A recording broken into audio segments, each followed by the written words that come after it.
ఈ అంత్యకాల సూచనల కార్యక్రమం ద్వారా మిమ్మల్ని కలుసుకోవడం సంతోషం. మీరు థంబ్నెయిల్లోనే చూసుంటారు ఎఫ్ఆర్ఎస్ అనే దాని గురించి. ఎఫ్ఆర్ఎస్ అంటే ఏంటని అడిగినట్లయితే దాని యొక్క full form face recognition system, అంటే ముఖాన్ని చూసి కనిపెట్టే పద్ధతి అని అర్థం. మునుపే దీని గురించి కొన్ని విషయాలు తెలుసుకున్నాం, అనేక ఆధారాలు కూడా మీకు ఇవ్వబడ్డాయి. ఈరోజు దాని యొక్క అప్డేటు, ముఖ్యమైన విషయాన్ని గురించి మీతో చెప్తాను. సమీపంలో ఈ ఎఫ్ఆర్ఎస్ సిస్టమ్ అనేటువంటిది మన దేశంలో తమిళ రాష్ట్రంలో అది నేరస్తులను కనిపెట్టేటువంటి ముఖ్య ఆధారముగా ఉపయోగించబడబోతూ ఉంది.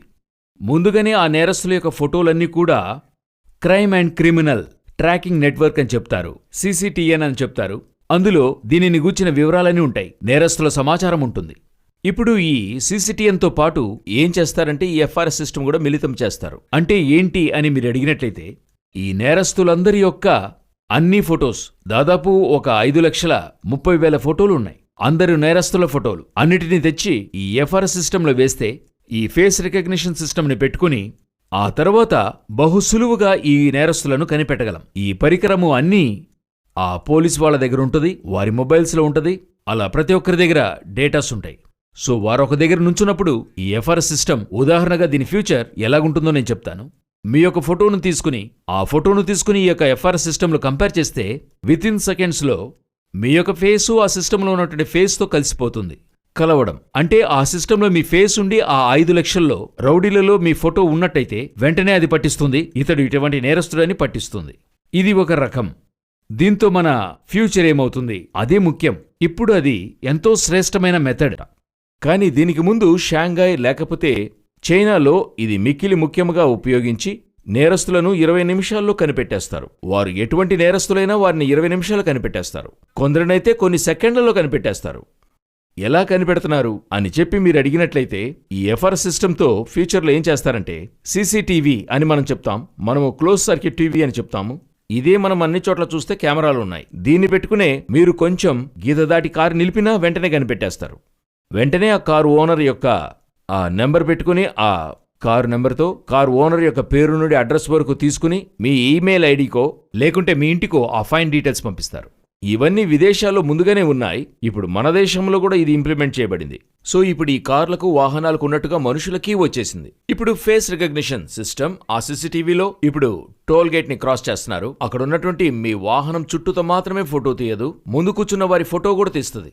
సో ఇప్పుడు ఈ ఫేస్ రికగ్నిషన్ సిస్టంతో మీరు ఎక్కడికి వెళ్ళలేరు. ఆ తర్వాత మరో టోల్ క్రాస్ చేసే లోపల మిమ్మల్ని సులువుగా పట్టుకోగలరు. ఇప్పుడు ఆ సీసీటీవీ అన్ని స్థలాల్లో ఉంచడం ద్వారా ఇప్పుడు అమెరికాలో చూసినట్లయితే రోడ్లో 12 సెకండ్లో ఏ సీసీటీవీలోనైనా మీరు బంధించబడతారు. ఈ నేరస్తుడు ఇక్కడ తిరుగుతున్నాడని నిమిషములో అప్పగిచ్చేస్తుంది. భవిష్యత్తులో ఇది ఎలాగుండబోతుంది అని మీరు అడిగినట్లయితే, ఇప్పుడు నేరస్తులను మాత్రం నమోదు చేస్తారు, వారిని మాత్రం కనిపెట్టాలనే విధానము ప్రపంచవ్యాప్తంగా అందరి మీద నిఘా వేసే పని ప్రారంభమయ్యింది. అలాగంతా చేస్తారా అని అడిగినట్లయితే, కొన్ని నెలల క్రితము అమెరికాలో డాన్ పత్రికలో వెలువడిన సందేశంలో ఇండియాలో ఉన్నటువంటి 130 కోట్ల జనాభాను ఇందులో నమోదు చేయడానికైన పనులు జరుగుతున్నాయని ఒక సమాచారం ఇవ్వబడింది. ఇది తమిళనాడులో ప్రచురింపబడిన ఒక ప్రైవేట్ న్యూస్ పేపర్ కూడా రుజువుపరిచింది. అప్పుడు 130 కోట్ల మందిని కూడా నమోదు చేసినట్లయితే ఆ 130 కోట్ల మంది ఆధార్ అందులో ఉంటుంది, వారి యొక్క ఫేస్ కూడా అందులో ఉంటుంది. ఆటోమేటిక్గా మీరెక్కడికెళ్ళినా వెంటనే ఏం జరుగుతుందంటే మీరు నిఘా చేయబడతారు. ఒకవేళ మనం ఒక పోరాటాన్ని జరుపుతున్నాం, లేకపోతే ఏదో ఒక పోరాటం జరుగుతున్నప్పుడు ఈ ఫేస్ రికగ్నిషన్ సిస్టమ్ పెట్టుకుని దాని తర్వాత వారిని ఏమన్నా చేయగలరు. వారి అకౌంట్స్ ఫ్రీజ్ చేయగలరు, వారు ఒక చోటు నుండి మరో చోటుకి వెళ్లకుండా ఆపగలరు, అన్నీ చేయగలరు. సో ఒక మానవ సమాజ నియంత్రణ మరి పూర్తిగా కంప్యూటర్ సిస్టమ్, దానికైనా ఒక గొప్ప పాత్ర ఈ ఎఫ్ఆర్ఎస్ సిస్టమ్ చేస్తుంది. ఇప్పుడే ఈ విధంగా జరుగుతుందని నేను చెప్పడం లేదు, ఫ్యూచర్లో రావడానికి అవకాశం ఉంది. ఎందుకంటే ఇప్పుడు చైనా అదే చేస్తుంది. ప్రపంచంలోనే అధిక సీసీటీవీలున్న నగరం ఏదంటే లండనే. ఆ లెవెల్కి ఇప్పుడు ఈక్వల్గా ఇండియా వెళ్తుంది. సో ప్రజలందరినీ 24 గంటలు పర్యవేక్షిస్తూనే ఉంటారు. అప్పుడు ఏం జరుగుతుంది అని అడిగినట్లయితే, దీనికి తర్వాత నేను చెప్పేది, ఫ్యూచర్లో యాంటీక్రైస్ట్ గవర్నమెంట్ వచ్చేప్పుడు అందరూ కూడా అతని సిద్ధాంతాలకు లోపరచబడతారు. అందరూ కూడా అతను చెప్పదగినటువంటి మతానికో లేక ప్రతిమకు నమస్కరించుటకో వారికి ఉత్తర్వులు ఇవ్వబడతాయి. అందరూ కూడాను వాని యొక్క ముద్ర సంఖ్యను వేసుకోవాలని నిర్బంధించబడతారు. అలా వారు అనుసరించకపోతే వారు ఇటువంటి ఎఫ్ఆర్ఎస్ దీని ద్వారా పర్యవేక్షించబడతారు. ఎవరునూ ఎక్కడ కూడా తప్పించుకోలేరు. దీన్నే దేవుడు చెప్తున్నాడు మత్తయి సువార్త 24వ అధ్యాయము 22వ వచనములో, ఎవరునూ తప్పించుకోనని ఒక కాలము వస్తుంది. అని చెప్తున్నాడు. అప్పుడు ఎవరూ తప్పించుకోలేరట. ఆ దినాలు తక్కువ చేయబడకుంటే ఎవరునూ తప్పించుకోనని ఒక కాలమొస్తుంది.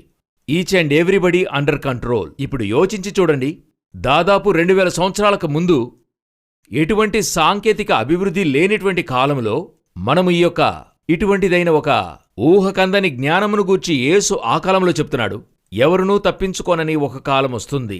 సో ఇప్పుడు ప్రపంచవ్యాప్తంగా 700 కోట్ల ప్రజలను, ఇక రానున్న వారిని కూడా ఎఫ్ఆర్ఎస్ సిస్టంలోనికి పొందుపరిస్తే, దీనితో కూడా మన బయోచిప్ మెథడ్, RFID ఇవన్నీ ఒకటిగా చేరుతున్నప్పుడు 100% 24 hours మీరు ట్రాకింగ్ సిస్టంలో ఉంటారు. దాని తర్వాత ఏంటి? అలాగుంటే ఏంటండి, మా వంతు మేం పనిచేసుకుంటాం, అక్కడే ఉంది. మనకు వ్యక్తిగత స్వాతంత్ర్యం అనేది ఉంది. ఈ వ్యక్తిగత స్వాతంత్ర్యంలో వారు చేపెడతారు. ఇప్పుడే అనేక విషయాలు కలుగు చేసుకుంటున్నారు. మనం వేరే మార్గం లేక సహిస్తున్నాం. రేపిది కఠినం చేయబడుతున్నప్పుడు, సర్వాధికారి పరిపాలన వచ్చినప్పుడు మన వల్ల దాన్ని తట్టుకోలేం.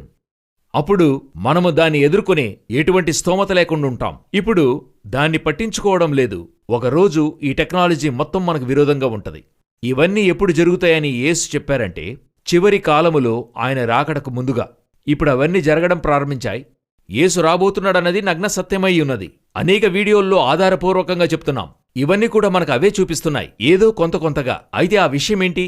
ఇవి వాటికైన సూచనలని మనకు దేవుడు బయలుపరుస్తున్నాడు. ఆయన మనల్ని ప్రేమించడం వల్ల మన యొక్క దేవుడు త్వరలో రానై ఉన్నాడు. సిద్ధపడుదాం, ఒక సమూహాన్ని సిద్ధపరుచుదాం. మరణాత, యేసు రానై ఉన్నాడు.